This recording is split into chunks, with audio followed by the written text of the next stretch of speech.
porque ele não falava português.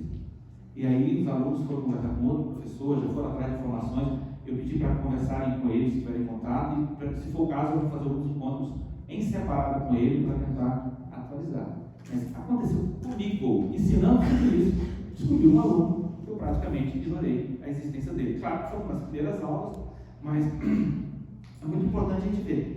Se ao longo do tempo isso é mais complicado, a qualquer tempo isso tem algum problema. Correto? Muito bem. Então pensem nisso, porque aqui na UNB, quando a gente estuda em faculdades particulares, as faculdades particulares em geral trabalham com o sistema seriado, né? A mesma turma começa lá no primeiro semestre e vai até o final. Então as relações ali, todo mundo acaba sabendo aos poucos, uns vão sentando mais quase sempre nos mesmos lugares na sala, são as mesmas salas e tal. Aqui na UNB, com essa sistemática nossa de crédito, isso não é um problema, obviamente, né? Pelo contrário, nos casos é até mais interessante, porque você vai ter muito mais autonomia, possibilidades aí de frequentar disciplinas, mas isso traz essa questão de que a gente não se identifica como turmas, né? E aí as relações nossas também se fragilizam. A gente não tem turmas, né, propriamente assim. A pessoa entra no primeiro semestre, mas no segundo ele faz disciplina lá da frente, não tendo pré-requisito, né? Ele pode fazer meio mundo de coisas, sem falar, né, nas disciplinas optativas e tudo mais.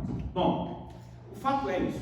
Agora eu quero que vocês prestem atenção no seguinte: a decorrência dessa história, algo decorrente desses aspectos de conteúdo e de relação.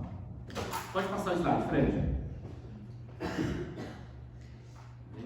Aqui é só um quadro tentando colocar, sintetizar isso que eu acabei de fazer com vocês agora aqui, das 5 situações, tá?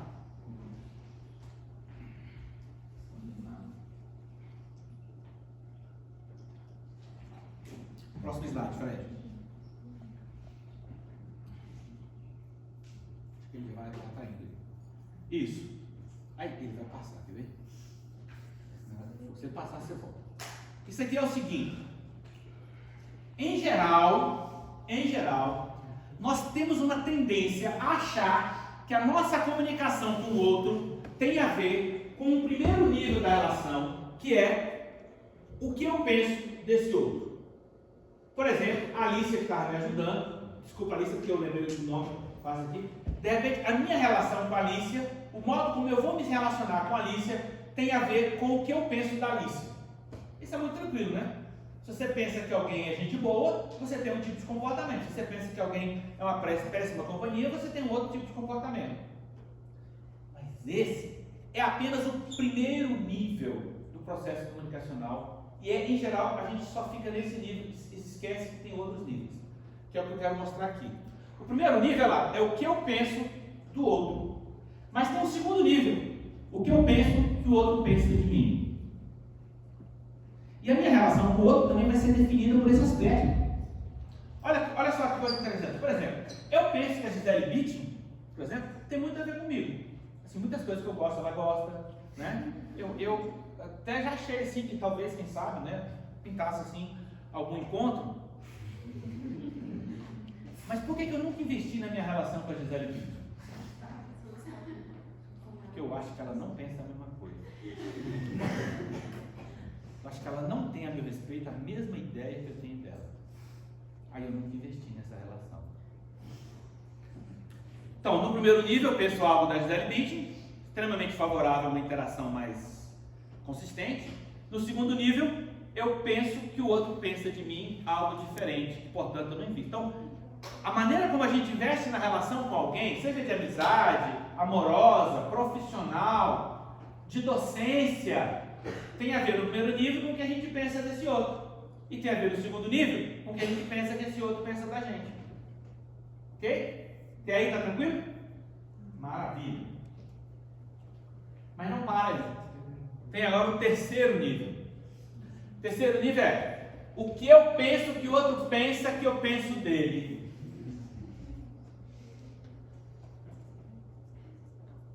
Eu tinha uma amiga lá no Gama, eu moro no Gama, né? Já fui criado no Gama, várias vezes eu saí, mas voltava, saí do Gama e volto. Então eu moro no Gama lá desde pequenininho, desde 1969 ou 70. E numa das comunidades lá no Gama, no setor leste, tinha uma amiga que fez um trabalho comunitário, que eu achava maravilhoso esse trabalho. Uma vez a gente foi para um encontro do Espírito Santo, e depois das atividades, fui passear ali na orla, lá em Vitória, e aí eu cheguei para conversar com ela lá, tinha jantado, conversando, e eu fui falar do quanto eu admirava o trabalho dela lá, né, perguntando como é que estava o trabalho comunitário que ela desenvolvia. E ela virou para mim e disse: poxa, Pedro, você admira o nosso trabalho? Como assim? Você nem aparece lá na comunidade? Como é que você admira? Aí quando ela me deu essa resposta, eu me dei conta que no primeiro nível eu pensava algo sobre o trabalho dela, e que no terceiro nível eu pensava que ela sabia o que eu pensava dela, mas no terceiro nível eu pude constatar que ela não sabia o que eu pensava a respeito do trabalho dela. Ficou clara a ideia do terceiro nível? O terceiro nível já não é o que eu penso dela, mas é o que eu penso do que ela pensa a respeito do que eu penso dela. Mas tem um quarto nível, deixa pra lá, esse nível vai complicar demais. Se a gente conseguir pensar as nossas relações comunicacionais do primeiro, segundo e terceiro nível, a gente já vai conseguir ter uma visão mais clínica sobre muita coisa que acontece no processo comunicacional. Tá bom? Joia. Fred, terceiro, passo para o próximo slide. Esse era o segundo axioma. Não dá tempo de detalhar isso muito, vai ficar só mesmo no aperitivo. A minha ideia é conseguir chamar a atenção de vocês de como que essa teoria é poderosa para pensar as relações e, portanto, para pensar as relações de docência. Por isso, toda hora eu puxo pelo menos um exemplozinho, alguma coisa sobre a docência, que é o que nos interessa aqui. Olha só, o terceiro axioma diz que a pontuação dos eventos comunicacionais entre os comunicantes define a natureza de uma relação. O melhor exemplo disso é um caso que eu conto todas as vezes. Um casal estava já para se separar, só que eles não queriam se separar. Eles não estavam se aguentando, mas eles não queriam se separar. E eles resolvem procurar um terapeuta. E aí vão lá no psicólogo, né? E no contato com o psicólogo então pede o marido para poder ficar quieto um instante, que ele queria ouvir a esposa. A esposa diz: olha, é o seguinte, nossa vida era boa, mas ao longo do tempo, meu marido tem se desresponsabilizado das coisas da casa. Ele chega do trabalho no final do dia, ele passa no boteco. E aí passa lá no boteco, encontra com os amigos, bebe um bocado de cachaça. Quando ele chega em casa, ele já não está em condições de cuidar de nada. Ele chega em casa, logo vai para o quarto, e pronto, toda a responsabilidade da casa fica por minha conta. Alguém você vai gravar essa história, né, mãe? Não vai esquecer nunca. Ele já ouviu essa história umas 3 vezes, no mínimo. E aí, então, ele vai para o quarto e eu tenho que cuidar toda da família. Aí o psicólogo pede para ela guardar e depois o marido fala. Aí o marido pega e diz assim: olha, é o seguinte, é verdade que eu vou todo dia no boteco, que eu bebo, que eu chego em casa já assim um pouquinho mais alegre. Mas é porque se eu não for no boteco, eu chego em casa triste. Porque ela é muito mandona, ela é muito autoritária. Ela quer controlar tudo em casa. Ela quer mandar nas crianças, quer mandar em mim, quer mandar em como é que arruma a casa, quer mandar nas compras, quer mandar em tudo. Aí eu não aguento. Então, para não ter briga, eu já passo no boteco, tomo uma, chego em casa, tudo que ela falar entra com o ouvido, sai pelo gosto, fica tudo bem. Eu vou tomar banho e dormir. Aí não tem briga nenhuma. Aí o terapeuta olha para ela: mas acontece que eu faço essas coisas porque você não faz nada disso. Como você não assume as suas responsabilidades, eu tenho que assumir todas as responsabilidades. Mas se você não fosse tão autoritário, entendeu? Tudo seria muito mais fácil. Eu, na verdade, sou bebo para ver se eu aguento essa realidade do autoritarismo que você tem em casa. E ficou ali naquele bate-rebate. Gente, naquela hora, o terapeuta se deu conta do baita problema que ele tinha nas mãos. Porque é o seguinte, qualquer vacilo dele, tentando dizer para aquela mulher que tinha algo de errado no comportamento dela, ou dizendo para aquele homem que tinha algo de errado no comportamento dele, ou virando para um dos dois e dizendo que ele estava com a razão, ou ela com a razão, ele perdia o casal. Porque naquela hora, cada um mais quer é ter razão e jogar a responsabilidade do que está acontecendo para o outro. O que o terapeuta fez? Olha a saída fantástica, pragmática desse terapeuta. Vocês dois querem resolver esse problema? Os dois, claro. Então, assim, eu vou dar uma indicação para vocês. Vocês têm que cumprir essa indicação essa semana. E semana que vem a gente vai voltar a conversar. Mas não é fácil. Mas vocês querem? Eu acho que se vocês fizerem, pode salvar o casamento de vocês. Claro que nós queremos. Claro, os dois olharam para o outro, marido e mulher, como há tempo não se olhava. Né? Queremos sim. Então tá.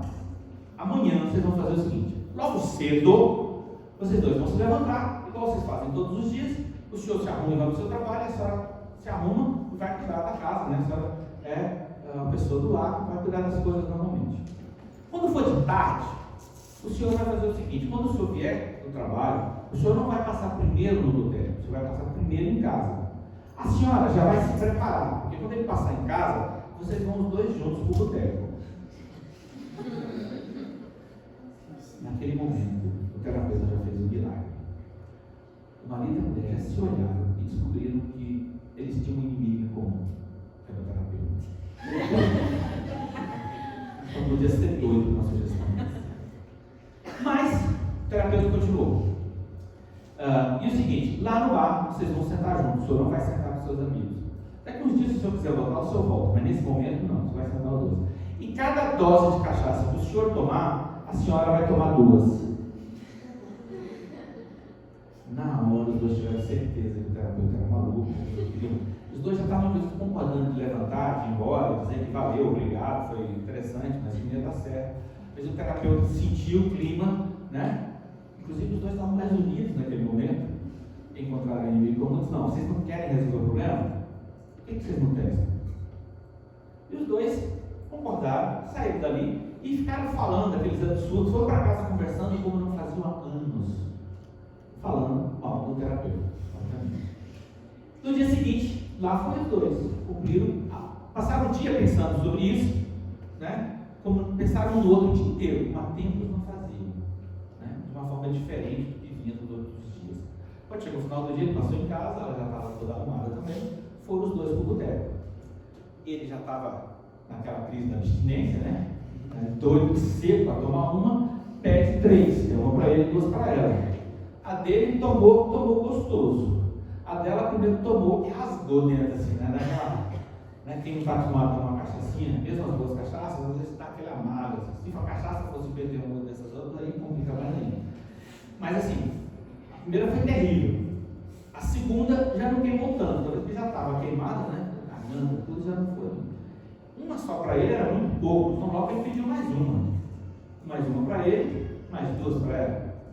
A terceira, ela já estava assim, mais ou menos, entendeu? Achando que esse negócio nem era tão ruim assim, não, sabe? Ela estava já achando que esse terapeuta até que pensou numa coisa legal para poder o casal fazer. O marido é que começou a ficar preocupado. Nunca viu a mulher dele? De pilé não dava para fazer um 4, né? Ele falou o seguinte: não, isso não dá certo, não. Vamos para casa. Ele falou: João, fecha a conta, depois eu venho acertar, né? Falou lá com o cara do bar, né? Pegou a mulher, abraçou a mulher com tempo que não fazia. Na verdade, ele estava sustentando ela, ela estava tonta, não estava conseguindo. Chegou em casa, falou para os meninos: menino, desliga a televisão, todo mundo não vai estudar, vai para os seus quartos, sua mãe não está muito bem, ela vai dormir agora, entendeu? Eu vou ajeitar a janta para vocês. E a mulher foi dormir, enquanto ele deu uma geral na casa. Nos dias seguintes, repetiu aquele processo. O terapeuta, sem dar razão para um, nem dar razão para o outro, como ele tinha assistido minha palestra de pragmática da comunicação humana, ele sabia fazer um put naquela situação sem gerar maiores constrangimentos e conseguir alterar o padrão de funcionamento daquele casal. Né? Então, olha só, as perguntas comunicacionais, a pontuação dos eventos comunicacionais, né, define. Então, a raiz dos conflitos de pontuação existe na convicção firmemente estabelecida e usualmente inconteste de que só existe uma realidade, o mundo tal como eu vejo, e que qualquer ideia diferente da minha deve ser devida à irracionalidade ou má vontade do outro. Na cabeça da mulher, era o marido ou tinha má vontade ou estava sendo irracional. Na cabeça dele é a mesma coisa. Parece que não enxergava uma terceira possibilidade, que era a questão de que eles enxergavam o problema sob pontos de vista absolutamente diferentes e que era possível encontrar outras formas de pensar o problema da relação deles, como foi o caso que o terapeuta acabou conseguindo. Ficou claro? Ótimo. Próximo slide.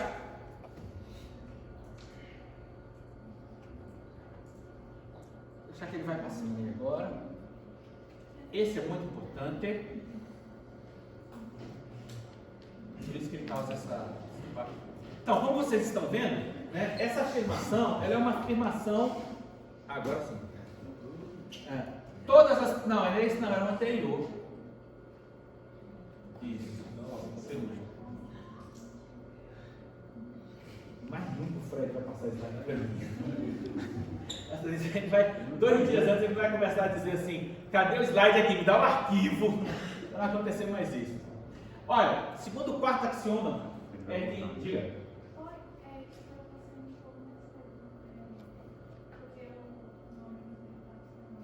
Ah, é?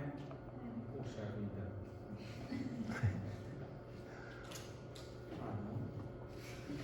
Não, tranquilo, paciência. A gente sabe que as limitações nossas do cotidiano são assim mesmo. Bom, quarto axioma: os seres humanos se comunicam digital e analogicamente. Resumindo aqui, comunicação digital é a comunicação verbal, comunicação analógica é a comunicação não verbal. Né? Para a gente entender. E está dizendo aqui embaixo o quê? Que a comunicação digital, ficou faltando uma coisa, é uma síntese, é uma sintaxe lógica sumamente complexa e poderosa, mas carente da adequada semântica do campo das relações. Basicamente está dizendo o seguinte: comunicação digital é boa para comunicar o conteúdo, mas não é tão boa para comunicar a relação. Enquanto que a comunicação analógica ela é mais poderosa para tratar da relação, mas ela é frágil para comunicar o conteúdo. Em síntese seria isso. Exemplificando, eu escrevo um bilhete, entendeu, lá pro meu contatinho lá, entendeu, a pessoa que eu estou beijando, dizendo assim, ó, eu te amo. Aí, eu escrevi que eu te amo. De cara dá para saber que eu amo? Não, né? Porque, em geral, amor é uma coisa que a gente não fica sabendo por causa de um bilhete. Tem algo a ver com um comportamento. É isso? É muito mais. O bilhete, inclusive, de vez em quando alguém que recebe um bilhete desse fica profundamente desconfiado de que está querendo o quê? Porque o comportamento é um e vem um bilhete dizendo outra coisa. Né? Não acontece essas coisas? As relações? Então, manda flores, mas desaparece. Então a gente fica desconfiado. O bilhete é muito poderoso para poder transmitir o conteúdo, mas ele é muito frágil para dizer como é que está aquela relação entre aqueles dois comunicantes. É interessante perceber isso, porque na sala de aula, né, a gente vai dizer para os estudantes, veja aquela primeira cena que eu fiz aqui, eu estou entusiasmado com vocês, aquela fala mais sonolenta. Ele passa ideia de ter uma relação de entusiasmo. Então quando vocês forem falar bom dia para alguém, pensa quais são os aspectos de comunicação analógica, ou seja, não verbal, que você precisa carregar junto com o bom dia para que a pessoa entenda que realmente seja um bom dia. Que há uma alegria em encontrar, em desejar aquela pessoa que tenha um bom dia. Né? É a mesma coisa com o professora na sala de aula. O que você consegue passar para que as pessoas percebam que a sua relação com eles é uma relação realmente interessante, na qual você se sente bem em estar com aquelas pessoas. A comunicação analógica ela é muito boa para expressar então a relação, né? Então, digamos, se eu aperto, né, estava a Alice aqui, se eu de repente vou lá e cumprimento a Alice, todo mundo vê a cena e imagina que tem algo de bom nessa relação, mas ninguém sabe qual é o conteúdo. Pode ser que eu cumprimente a Alice porque é aniversário dela, porque é meu aniversário, porque ela merece um prêmio, porque ela fez alguma coisa interessante. A gente não sabe qual é o conteúdo, mas sabe que pode merecer, né, ali aquele cumprimento. Então, associar comunicação digital e não digital pode ser fundamental para uma comunicação mais eficiente, mais eficaz, mais efetiva.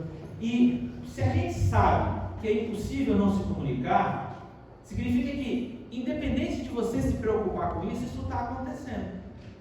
Né? Por exemplo, vocês me olhando aqui em cima, ninguém imagina que eu faço muito abdominal para ter esse abdômen desenvolvido, né? Vocês pensam outra coisa. Normalmente pensa errado, pensa que eu bebo muito choro, muita cerveja, né? Que eu como muito. Na verdade, a gente não sabe, mas a gente tem normalmente alguns indícios, quer dizer, porque o corpo diz alguma coisa. Como a gente não sabe qual é o conteúdo, essa é a importância de evitar, às vezes, algumas brincadeiras, né? Porque eu já vi de gente, às vezes, comentar com uma mulher, né? Nossa, você está grávida? Eu já vi gente ficar depois parecendo um semáforo mudando de cor assim rápido, quando o outro não estou grávida. Aí, então a gente tem que tomar muito cuidado. Os sinais dizem, mas como o conteúdo não fica claro, a gente tem que tomar cuidado como é que a gente se comunica e se relaciona com a pessoa. Bom, eu vou gastar só mais um pouquinho de tempo agora no quinto axioma, peço a paciência de vocês. Depois do quinto axioma eu vou só dizer umas coisas finais e abrir. Alguém quiser debater, discutir, ver alguma coisa, porque já vai ficando tarde. Todas as perguntas comunicacionais ou são simétricas ou complementares segundo se baseiam na igualdade ou na diferença. Toda e qualquer pergunta comunicacional pode ser dividida nessas duas categorias.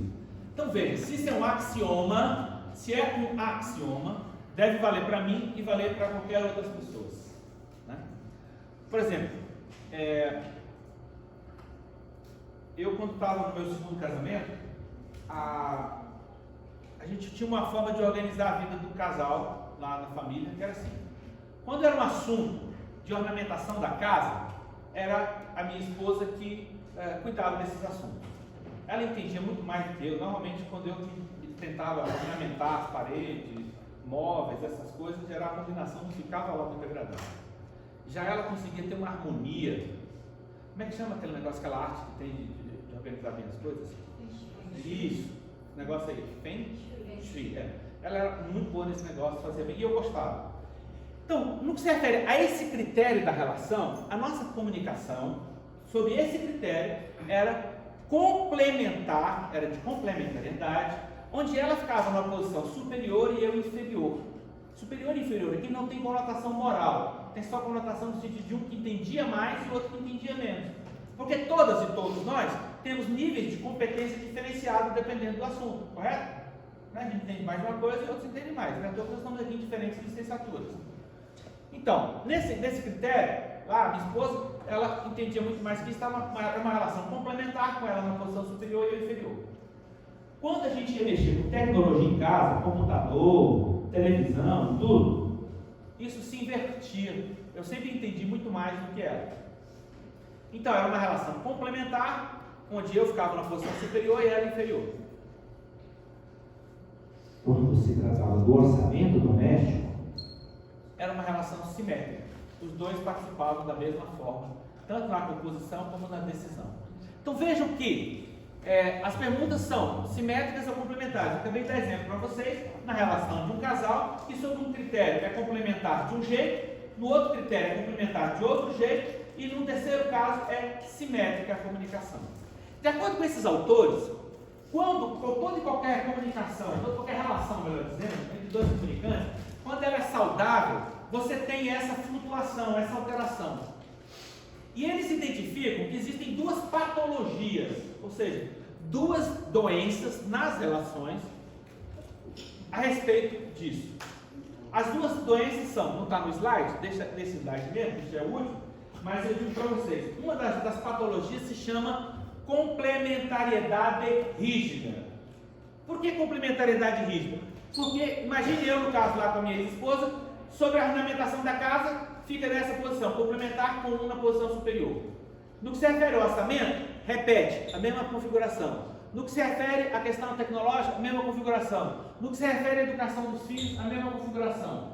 Quando fica sempre numa relação complementar e o mesmo fica na posição superior e o outro na posição inferior. De acordo com os autores, isso é uma patologia na relação. Fiquem atentos a isso, porque já, antes de finalizar, eu quero propor vocês a pensar o quanto que isso permite pensar alguma coisa sobre escola. A segunda patologia é chamada de escalação simétrica, quando, sob qualquer critério, os dois ficam no mesmo nível. Ora, se nós sabemos que as competências são diferenciadas, sempre a gente tem na vida cotidiana desnível. Mas quando os dois querem, sob qualquer aspecto, os dois têm que estar sempre na mesma posição, isso leva a uma escalação simétrica. Seria uma outra patologia. Vejam bem, pergunta agora para vocês. Pergunta aos universitários. Quando é que a relação entre estudantes e escola, como é que é a relação entre estudantes e escola? É simétrica? É complementar? É complementar com os estudantes na posição superior? É complementar com os estudantes na posição inferior? Ou isso alterna? Como é que vocês enxergam isso?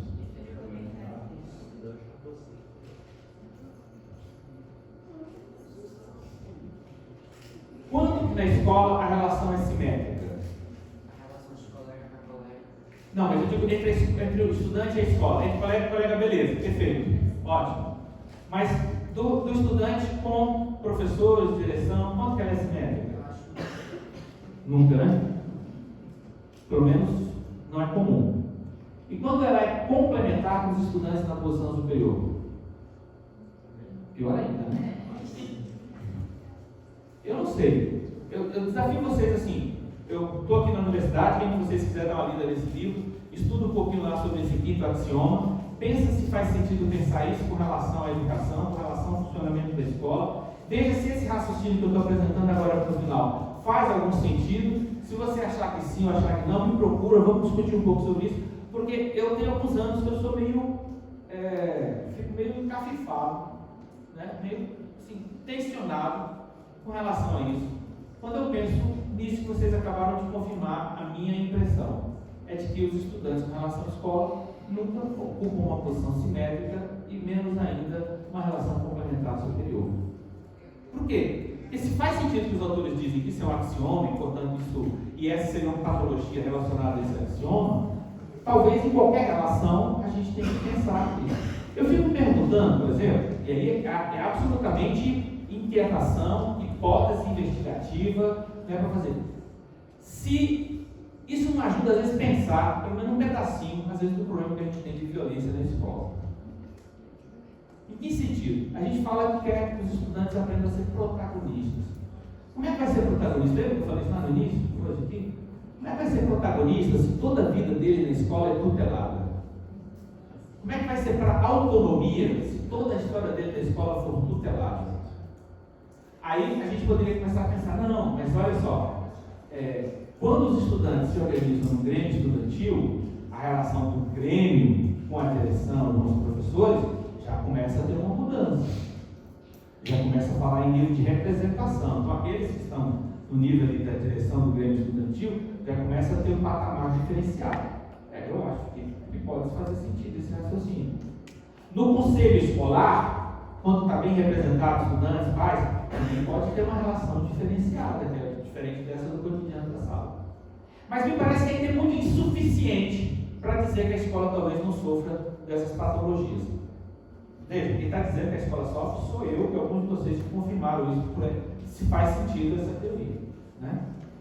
É algo para ser investigado.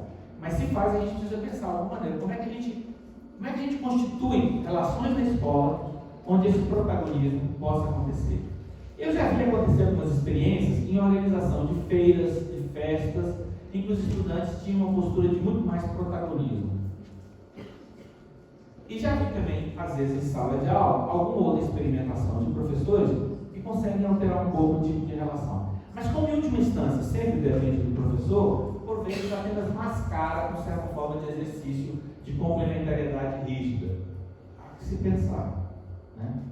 Bom, mas o fato é que esses 5 axiomas, isso é apenas, eu tratei aqui basicamente do segundo e parte do terceiro capítulo desse livro, porque no terceiro tem alguns exemplos, e essas patologias estão lá no terceiro, que é um pedaço pequeno desse livro. Esse livro vai trazer depois também a ideia da gente pensar qualquer processo comunicacional como um sistema. E aí os elementos, por exemplo, da teoria geral dos sistemas, para pensar os sistemas fechados, sistemas abertos, e pensar as relações como sistemas abertos. Isso, a teoria geral dos sistemas é bastante desenvolvida, a ponto de permitir que a gente pense um pouco alguns dos aspectos, como a questão de equifinalidade, a não somatividade dos elementos que fazem parte de um sistema. Isso parece interessante para pensar também a comunicação em sala de aula, porque, por exemplo, muitas vezes na sala de aula tem algum aluno que alguém começa a chamar ele de aluno problema. E aí a solução é trocar ele de turma, às vezes trocar ele de escola.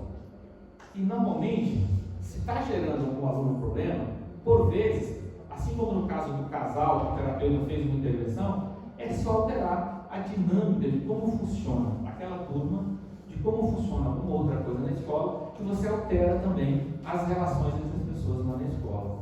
E aí você vai identificar, às vezes, porque o caso não é de existência de um aluno problema, mas é de um tipo de relação que é estabelecido na escola que gera alguns alunos problemas. São muito mais resultados de certa dinâmica de funcionamento do que propriamente como características individuais. Se não são todos os casos, mas se isso serve para poder pensar algumas situações, talvez isso mostre uma governabilidade que eu e vocês, atuando como professores e professoras, possamos pensar nos espaços atuais e futuros onde nós estivermos atuando. Bom, como eu disse para vocês no início, era para ser um aperitivo dessa teoria que eu acho muito interessante para poder pensar a docência e que, em geral, a gente não aprende sobre isso e acaba não pensando. A gente fica pensando em ser professor naqueles aspectos de domínio de conteúdo, de estabelecer até uma boa didática com os estudantes, mas não pensa no fenômeno comunicacional que está acontecendo em sala de aula e que está acontecendo no conjunto da escola, pensando a escola como uma instituição e, portanto, como um ator, como um personagem que interage, né, com os estudantes. A escola interage com estudantes, interage com pais dos estudantes, interage com a comunidade geograficamente próxima da escola, nem que seja uma interação como naquele caso aqui, por ignorância, né? Há escolas que praticamente não têm nenhuma interação propositiva com a comunidade geograficamente próxima. Se você de repente nasce uma escola lá do Gama, transferisse para a Ceilândia, e a escola fisicamente, né, tivesse uma super, hiper, mega, reta escavadeira e transferisse as escolas de lugar, talvez a comunidade próxima nem sentisse que foi trocada a escola de lugar. Porque os muros são tão altos e a interação daquela escola com a comunidade é uma interação tão de ignorar a existência da comunidade próxima que as pessoas próximas a comunidade próxima não sentiria a diferença da própria dessa escola. A escola interage também com seus fornecedores, né, que fornece material de limpeza, que fornece lanche, que fornece outros produtos da escola. A escola interage também com outros setores do poder público. A escola interage também com as igrejas da cidade. Aí você pergunta, como assim depende. Por vezes interage. Como a gente sabe que a gente vive numa sociedade que tem um profundo sentimento religioso, se a escola não leva em conta isso na sua comunidade acadêmica que está ali, significa que ela ignora determinado traço que é marcante daquela comunidade. Isso é uma forma de estabelecer comunicação. Uma forma de estabelecer comunicação, como naqueles 5 casos, é ignorar, é fazer de conta que não existe. Isso traz consequências para o cotidiano da escola, obviamente, né? Então a escola interage com inúmeros outros atores sociais em cada cidade onde tem uma escola.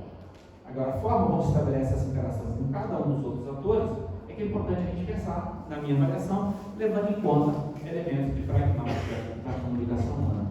Obrigado a vocês, estou aqui à disposição para quem quiser de repente discutir algum tópico ou em outro momento a gente está se encontrando por aí. Obrigado, Marcelo.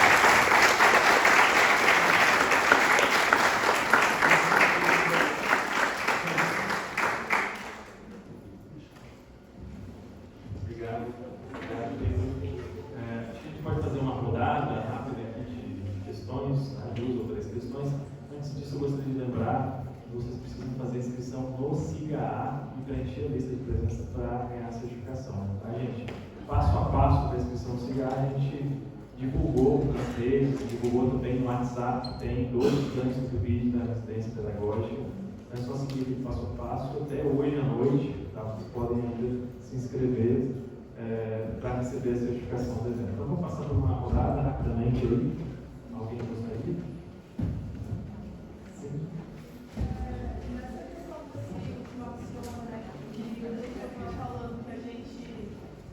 Precisa enxergar alguma forma de que, dentro dessas relações, existe uma relação complementar. E que os alunos estão numa posição superior à própria função social da escola. A gente está lá para formar pessoas, a gente está lá para formar os estudantes. Então, naturalmente, é para isso ser algo que ocorre mais frequentemente dentro do sistema educacional e é um dos motivos de hoje a gente está enfrentando um sistema educacional no país inteiro que é doente. Concordo contigo, não, isso mesmo. Ajuda a gente a retomar isso que deveria ser óbvio e ululante, né? De que seria isso, então, como é que você. A própria questão, como é que a gente exuta para a autonomia, para o protagonismo, se você fizer um processo educacional totalmente tutelado? Mas é que os condicionantes sociais, da violência, mas não não só, às vezes a própria prepotência pedagógica, por vezes, os processos de violência simbólica, que estão institucionalmente colocados na escola, acabam fazendo com que isso efetivamente ocorra muito pouco, né, nas escolas. Mas concordo contigo, esse deveria ser, eu acho que essa é uma questão que ajuda nessa reflexão, se a gente pensar do ponto de vista pragmático. Até porque a gente está dentro do cenário que está tendo casos de violência dentro das escolas, né? Trazido pelos alunos, pelos pais, por pessoas que têm traumas com esse lugar, que é exatamente isso. Dentro da escola, que é um lugar para a gente servir aos alunos, estar sufocando tanto eles, a gente chegou num momento que essa patologia está gerando uma reação de extrema violência. Você imaginou aquelas situações, por exemplo, o professor vira o Paulo diz: estuda porque vai cair na prova. O que é isso? Isso não é uma espécie de ameaça pelo exame, né? Fazer um tipo de pressão. Ou boa parte, às vezes, da própria violência que se exerce sobre os estudantes, uma ameaça sobre o comportamento, sobre outras coisas. Quer dizer, talvez o processo com os estudantes lá nessa disciplina de metodologia, a gente começou estudando um pouco sobre comunicação não violenta. A ideia minha com eles é de associar elementos de pragmática da comunicação e de comunicação não violenta para pensar não só uma postura ética no exercício da docência, como também dominando uma capacidade de leitura dos elementos pragmáticos das interações que ocorrem. Eu acho que a gente tem que juntar as ferramentas teóricas e metodológicas que a gente tiver para esse trabalho. A falta de reflexão pedagógica dentro da escola.